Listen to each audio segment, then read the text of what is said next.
윤석열 대통령에 대한 탄핵 심판 결론을 놓고 헌법재판소가 장고를 이어가면서 재판관들이 평의에서 어떤 식으로 의견을 모아가는지 전 국민의 관심이 쏠리고 있습니다.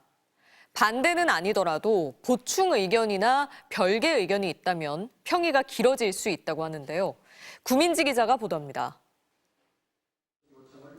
2004년 5월 헌법재판소는 노무현 전 대통령 탄핵안을 기각했습니다. 하지만 재판관 9명 가운데 찬성과 반대가 각각 몇 명인지 공개하지 않았습니다. 다른 재판은 재판관이 결정서에 의견을 표시하도록 했지만 탄핵 심판에 대한 규정은 없었기 때문입니다. 결국 자신이 어떤 결정을 했는지 끝까지 비밀을 지킬 수밖에 없었던 겁니다.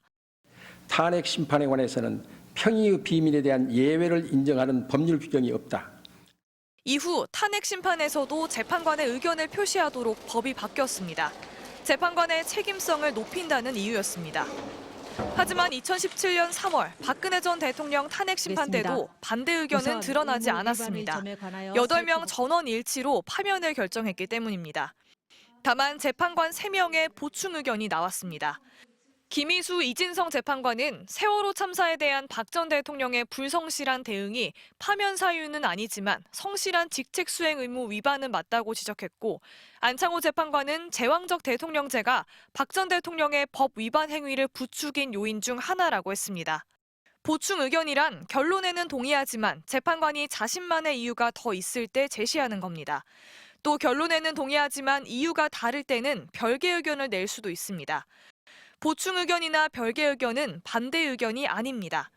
재판관 8명이 전원일치로 방향을 잡았더라도 별개 의견이나 보충 의견이 있다면 마무리가 늦어질 수도 있습니다. 예를 들면 의사처분 같은 부분에 대해서 기본권 침해 시도가 심각하다 이러면은 별개 의견을 쓰는 것이고요. 또 비상계엄 제도의 성격에 대해서 설명하는 또 보충 의견 같은 것이 있을 수 있고, 이런 걸 조율하는데 또 시간이 걸립니다. 만약 이번 윤석열 대통령 탄핵 심판 사건에 반대 의견이 담긴다면 헌정사상 첫 사례라 관심이 쏠립니다. 탄핵 심판은 단심제입니다. 형사재판과 달리 이의 제기를 통해 상급법원의 판단을 다시 구할 수 없습니다. 결정이 나오면 사실상 승복밖에 방법이 없는 겁니다. MBC 뉴스 구민지입니다.